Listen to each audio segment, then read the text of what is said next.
जब भी हम कोई पर्सनल फाइनेंस की बुक की बात करते हैं तो वह मैक्सिमम बुक्स यूएस या यूके के ऑथर के द्वारा लिखी गई होती है और वो ऑथर्स अपनी कंट्री के हिसाब से हमें एडवाइस देते हैं। बट आज हम मोनिका हेलन के द्वारा लिखी गई बुक्स लेट्स टॉक मनी के बारे में बातें करेंगे, जो पूरी तरह से इंडियंस के लिए लिखी गई है और उसमें जो सारी पर्सनल फाइनेंस और इन्वेस्टिंग से रिलेटेड बातें बताई गई हैं वो हम इंडियंस के लिए बहुत ही इंपॉर्टेंट है। तो आज मैं आपको इस बुक से 4 ऐसे लेसन्स बताने वाला हूँ जिन्हें हम स्टेप बाय स्टेप देखेंगे। तो उसमें हम सबसे पहले देखेंगे कि हमें किस तरह अपने पैसों को मैनेज करना है, उसके बाद हमें अपने प्रोटेक्शन के लिए अलग से फंड इकट्ठा करके रख देना है और फिर हम किस तरह अपने पैसों को इन्वेस्ट कर सकते हैं, जिसके लिए ऑथर हमें स्टॉक मार्केट सजेस्ट करती है जिससे कि हम अच्छे खासे रिटर्न पा सके। तो ये सारे लेसन आज हम इस बुक से सीखेंगे, तो इसलिए इस वीडियो का एंड तक देखना बहुत ही जरूरी है। So let's begin. Lesson number 1, the money box. हम कभी भी पैसों के बारे में बात नहीं करते हैं क्योंकि यह टॉपिक हमारे लिए अनकंफर्टेबल होता है और क्योंकि हम पैसों को डिस्कस नहीं करते हैं इसलिए हम पैसों को सही से मैनेज भी नहीं कर पाते हैं। इसलिए ऑथर हमें सजेस्ट करती है कि हमें हमारी फाइनेंशियल लाइफ को एक मनी बॉक्स की तरह ट्रीट करना है और इस मनी बॉक्स में आप अपनी इनकम जो कमाते हो, अब वो चाहे जॉब करके कमाते हो या फिर आपका कोई बिजनेस है, उस इनकम को आपको अपनी मनी बॉक्स में डालना है और उस मनी बॉक्स से आप अपने लिए खर्चे करोगे और वही मनी बॉक्स आपके फ्यूचर में इन्वेस्टमेंट और इमरजेंसी के लिए भी काम आएगा। आपने बहुत से लोगों से सुना होगा कि वो अक्सर ये बोलते हैं कि उन्हें पता ही नहीं रहता है कि उनके पैसे कहाँ पर चले जाते हैं और मेरे पास तो कुछ भी पैसा सेव नहीं है। इसलिए ऑथर बोलती है कि हर इंसान के पास पैसों को सेव करने की अपॉर्चुनिटी होती है और वो चाहे सब्जी बेचने वाली आंटी हो या फिर कोई बिजनेस टाइकून जो बड़ी सी गाड़ी चलाता है। बस हमें सही नजरिए से देखना होता है कि हम अपने पैसों के साथ कैसे बिहेव कर रहे हैं। इसलिए इस प्रॉब्लम के सोल्यूशन के लिए ऑथर हमें 3 तरह के मनी बॉक्स को क्रिएट करने को बोलती है और हमें उन्हें 3 अलग अलग नाम दे देना है। तो पहले बॉक्स को हम नाम देंगे इनकम अकाउंट, दूसरे बॉक्स को नाम देंगे स्पेंड इट अकाउंट और तीसरे बॉक्स को नाम देंगे इन्वेस्टेड अकाउंट। जैसे कि इनके नाम से पता चल रहा है, पहला बॉक्स है इनकम अकाउंट। इस बॉक्स में हम अपनी सैलरी से या फिर अपने बिजनेस से जो भी इनकम हो रही है वो इसमें हम डालेंगे। न केवल सैलरी, आपको साल के जितने भी बोनस मिलते हैं या फिर आपको अपने पेरेंट्स या रिश्तेदारों से जो भी गिफ्ट के रूप में पैसे मिलते हैं या फिर आपकी कोई एफडी म्यूचुअर हो गई है और अगर आपने कोई प्रॉपर्टी रेंट पर दे रखी थी, उससे अगर आपको कोई रेंट आता है या फिर किसी स्टॉक से म्यूचुअल फंड से आपको डिविडेंड आ रहा है या फिर अपने किसी दोस्त को पैसे दे रखे थे वो आपको पैसे लौट आता है, तो इन सब से जो भी पैसा हमारे पास आता है वो सारा पैसा हम अपने इनकम अकाउंट में डालेंगे। अब उसमें से आपका महीने का खर्चा जितना भी है उस सारे अमाउंट को हम अपने दूसरे बॉक्स स्पेंड इट अकाउंट में डालेंगे। मान लो कि आपकी मंथली इनकम 1 लाख रुपए है तो वह 1 लाख रुपए आपके इनकम अकाउंट में आएंगे और आपका एक महीने का खर्चा 60,000 है, तो जैसे ही आपके अकाउंट में 1 लाख रुपए आएंगे उस वक्त आपको उसमें से 60,000 रुपए अपने स्पेंड इट अकाउंट में डाल देने हैं। अब स्पेंड इट अकाउंट वह होगा जहां से आप अपने खर्चे करोगे, जैसे घर का रेंट देना, लाइट पानी का बिल देना, अपने घर या अपनी कार की ईएमआई पे करना, अपने खाने पीने की चीजों पर खर्चा करना, पेट्रोल का खर्चा, अपने क्रेडिट कार्ड का बिल एक्सेट्रा। जितने भी खर्चे हैं उनके लिए आप अलग से पैसे स्पेंड इट अकाउंट में डाल देंगे और अब इसके बाद जो पैसा बचेगा, जैसे कि आपकी इनकम 1 लाख रुपए है और आपका खर्चा हुआ 60,000 रुपए, तो आपके इनकम अकाउंट में बचेंगे 40,000 रुपए। तो आपको बचे हुए 40,000 रुपए को अपने तीसरे बॉक्स जो कि इन्वेस्टेड अकाउंट उसमें डाल देना है और आप अपने इनकम अकाउंट में केवल मिनिमम बैलेंस ही रखोगे, बाकी बचा सारा पैसा इन्वेस्टेड अकाउंट में ट्रांसफर कर दोगे और इस इन्वेस्टेड अकाउंट से आप पैसों को इन्वेस्ट करोगे। अब चाहे आप इन पैसों को स्टॉक्स में लगाओ, बॉन्ड्स में लगाओ या फिर म्यूचुअल फंड्स खरीदो या फिर अपने लिए कोई इमरजेंसी फंड क्रिएट करोगे, वो सारी चीजें आप इस इन्वेस्टेड अकाउंट से करोगे। और जब आप ऐसा करने लग जाओगे तो आप सही तरीके से पैसों को ट्रैक कर पाओगे। आपको पता होगा कि आपका पैसा कहाँ पर जा रहा है और किधर को जा रहा है और आपकी फाइनेंशियल लाइफ सही डायरेक्शन में जाने लग जाएगी और फिर तब आप ये नहीं कहोगे कि मेरा पैसा कहाँ है, मुझे तो पता ही नहीं चलता। और ऐसा करना स्टार्ट में हो सकता है कि आपको थोड़ा डिफिकल्ट लगे, बट जब आप इन सबको सही से मैनेज करने लग जाओगे तब आप देखोगे कि आप कितना सेविंग्स करने लग गए और ना केवल सेविंग्स, आप फालतू जगहों पर भी खर्चा करना बंद कर चुके होंगे। अब आता है lesson number 2, emergencies need a fund. Author बोलते हैं कि keeping money ready for an emergency is important. Not only do you not have to worry about the money when you need it, but it also frees up money for long term investments. इसका मतलब यह है कि जब आप अपनी emergency के लिए पैसों को बचाकर रखते हो तो ना केवल आप टेंशन से दूर होते हो कि आपकी इमरजेंसी के टाइम पर हम पैसे कहां से लाएंगे, जबकि साथ ही साथ आप अपने कुछ ऐसे पैसों को फ्री कर दोगे जिनसे आप लॉन्ग टर्म के लिए इन्वेस्टमेंट कर सकते हो।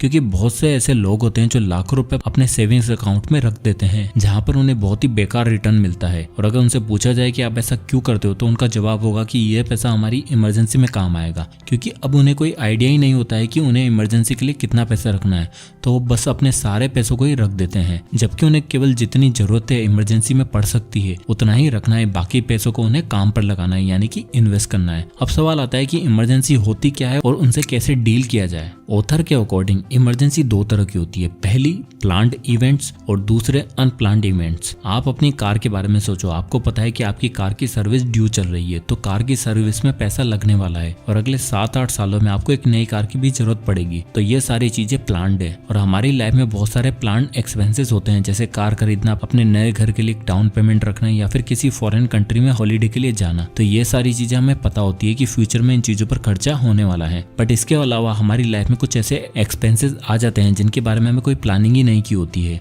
जैसे कि अपने कार का एक्सीडेंट हो जाना, अचानक से कोई ऐसी बीमारी का आ जाना जिस पर काफी खर्चा हो जाए, या फिर किसी कारण से आपका बॉस आपको नौकरी से निकाल दे, या फिर जैसे 2020 का पैंडेमिक जैसी सिचुएशन जिसके लिए शायद कोई भी तैयार नहीं था। तो ये सारे इवेंट्स अनप्लान्ड होते हैं और इसी कारण से हमें इमरजेंसी फंड की नीड होती है और इस फंड को आप केवल इन अनप्लान्ड इवेंट्स में ही काम में ले सकते हो, उसके अलावा इन्हें आपको हाथ भी नहीं लगाना है। अब हम कितना फंड इमरजेंसी के लिए रखें, सवाल ये आता है। तो आप 6 महीने से लेकर 2 साल तक का इमरजेंसी फंड अपने लिए अलग से रख सकते हो, बट ये सब आपकी पर्सनल सिचुएशन पर डिपेंड करता है कि आपको कितना फंड रखना चाहिए। बट एटलीस्ट आपके पास 6 महीने के एक्सपेंसेस जितना फंड तो अलग से होना ही चाहिए, जिससे आप जरूरत पड़ने पर काम में ले सको। अब आता है lesson number 3, building your protection. जब भी हमें वायरल फीवर होता है तो उस वक्त हम अपनी कॉस्ट के बारे में ज्यादा नहीं सोचते हैं, क्योंकि हमें पता है कि उसमें ज्यादा पैसा खर्च नहीं होने वाला है और इतना तो हम अफोर्ड कर ही लेंगे। और जब बात होती है कोई सीरियस बीमारी की, जैसे कि सर्जरी, लिवर इन्फेक्शन या फिर कोई बड़ी बीमारी, इन सब में हमारा काफी पैसा खर्च हो जाता है और यहाँ तक कि हमारी मेजर सेविंग्स भी कुछ ही दिनों में मेडिकल के बिल को पे करने में निकल जाती है। इसलिए इस बुक के ऑथर बोलते हैं कि अगर क्या हो कि हमारी सारी ये फीस कोई और पे कर दे तो कितना अच्छा होगा, और उसके लिए आपके पास एक अच्छा मेडिकल इंश्योरेंस होना भी बेहद जरूरी है। एक अच्छा मेडिकल इंश्योरेंस कवर ले लेते हैं तो फिर हमें पता है कि हमारी मेजर सेविंग्स इसमें नहीं जाने वाली है और एक बड़ी इमरजेंसी को इंश्योरेंस कंपनी कवर कर लेगी। और ऑथर सजेस्ट करती हैं कि अगर आपका ऑफिस भी आपके मेडिकल को कवर करता है तब भी हमें हमारी तरफ से एक इंश्योरेंस कवर लेना जरूरी है। ऑथर बोलती हैं कि हमें मेडिकल कवर के साथ साथ एक लाइफ कवर इंश्योरेंस भी साथ में लेना चाहिए, क्योंकि कल अगर आपको कुछ हो जाए तो आपकी फैमिली को एक इंश्योरेंस कवर मिल जाएगा, और अगर आप घर में अकेले पैसे कमाने वाले हो तो फिर तो लाइफ कवर आपके लिए बिल्कुल जरूरी है। इस तरह आप एक मेडिकल कवर लेकर और एक लाइफ कवर लेकर अपने आप को किसी भी इमरजेंसी के लिए तैयार रख सकते हो। साल के कुछ हजार आपके आने वाले लाख को बचा सकते हैं। अब आता है lesson number 4, finally we are investing. हमें पता है कि इन्वेस्टिंग करना कितना इंपॉर्टेंट है, बट फिर भी हम इन्वेस्टिंग नहीं कर पाते हैं क्योंकि उसके कई सारे रीज़न हो सकते हैं, जैसे पैसों का ना होना, हमें चिंता रहती है कि कहीं हम पैसे गंवा ना बैठे, या फिर हमें पता ही नहीं है कि इन्वेस्ट करना कहाँ पर है। और ये सब एक्सक्यूजेज हम अपने आप को देते रहते हैं। ऑथर के अकॉर्डिंग आपको जितना जल्दी हो सके इन्वेस्टिंग स्टार्ट कर देनी चाहिए। अगर आप महीने के 1000 रुपए से भी स्टार्ट करोगे तो आप साल के 12,000 रुपए इन्वेस्ट कर चुके होंगे। बट बहुत से लोगों का सवाल होता है कि हम इन्वेस्ट करें कहाँ पर। तो ऑथर के अकॉर्डिंग सबसे बेस्ट जगह इन्वेस्ट करने की जो है वो है स्टॉक मार्केट, यानी कि आप इक्विटी में इन्वेस्ट कर सकते हो। बट जब बात शेयर मार्केट की आती है तो लोगों का ये परसेप्शन बना हुआ है कि स्टॉक मार्केट तो एक गैम्बलिंग है जिसमें आपका लक चला तो आप अमीर और नहीं चला तो आप बर्बाद। बट ये अप्रोच सही नहीं है। स्टॉक मार्केट कोई इंस्टेंट बनाने वाला नूडल नहीं है, जबकि यह तो एक ऐसी डिश है जिसे आप धीरे धीरे पकाते हो और उसका स्वाद लेते चले जाते हो। इक्विटी में इन्वेस्ट करने का मतलब आप एक बिजनेस में पैसा लगाते हो। तो यह काम कैसे करता है इसके लिए हम एक डिटेल एग्जांपल से उसे समझते हैं। मान लो कि आपका एक दोस्त है जिसका नाम है राहुल। राहुल दिल्ली में रहता है और वो दिल्ली के सबसे बेस्ट बर्गर बनाता है, बट उसकी एक छोटी सी स्टॉल है जिसमें वो बर्गर बेचता है और काफी लोग उसका बर्गर खाने आते हैं। तो अब राहुल सोचता है कि उसे अपना बिजनेस को और बढ़ाना चाहिए, तो वो दिल्ली के कुछ और एरियाज में भी अपनी 5 नई शॉप ओपन करता है। क्योंकि अब उसने अपना बिजनेस बढ़ा लिया है तो उसके एक्सपेंसेस भी बढ़ गए हैं। उसे अब रेंट देना पड़ता है, नए नए लोगों को हायर करना पड़ता है। इसके लिए उसे 30 लाख रुपए की जरूरत है।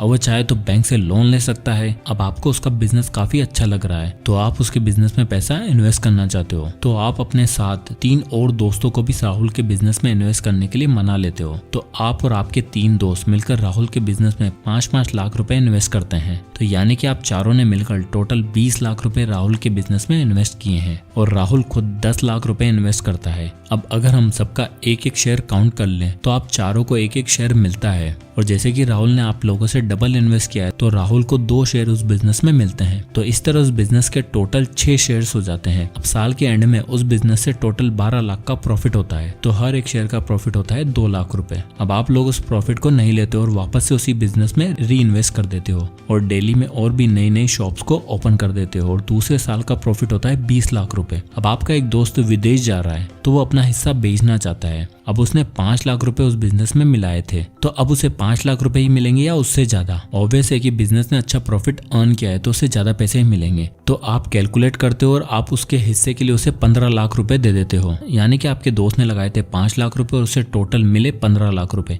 यानी कि आपके दोस्त ने 10 लाख का प्रॉफिट कमाया। अब आप उस बिजनेस में टोटल 4 पार्टनर बचे हो और आप लोग सोचते हो कि हमें अपने बिजनेस को अब दिल्ली में नहीं रखना है बल्कि बाकी की मेट्रो सिटीज में उसे एक्सपेंड करना है। उसके लिए आपको 10 करोड़ रुपए की जरूरत है। तो अब आप लोगों के पास अगेन 2 ऑप्शन है, या तो आप बैंक से लोन ले सकते हो या फिर आप चाहो तो उस कंपनी को लिस्ट कर सकते हो। यानी कि जब आपकी कंपनी लिस्ट हो जाएगी तो कोई भी आपकी कंपनी का एक शेयर खरीद सकता है और अब जो आपके एक शेयर का प्राइस था 5 लाख रुपए वो नहीं रहेगा। आप उसे छोटे छोटे हिस्सों में डिवाइड कर दोगे, जैसे कि 10 रुपए 20 रुपए इस तरह, जिससे कि हर कोई आपके बिजनेस में एक छोटे से अमाउंट से जुड़ सकता है। इस तरह आप अपनी कंपनी को लिस्ट करके पैसे इकट्ठा कर सकते हो और बाकी की सिटीज में अपनी शॉप्स को ओपन कर सकते हो। तो इस तरह की बिजनेस स्टॉक मार्केट में लिस्ट होता है और लोग उसमें इन्वेस्ट करते हैं। इसलिए ऑथर हमें बोलती हैं कि हमें बिजनेस को समझकर उसमें इन्वेस्ट करना चाहिए और अगर आप एक अच्छा बिजनेस चूज करते हो तो आप इजीली अच्छा रिटर्न जनरेट कर सकते हो। इसलिए ऑथर के अकॉर्डिंग स्टॉक मार्केट एक बहुत ही अच्छा ऑप्शन है जो आपकी वेल्थ को बहुत ही ज्यादा बढ़ा सकता है। तो दोस्तों ये थे 4 लेसन मोनिका हेलन की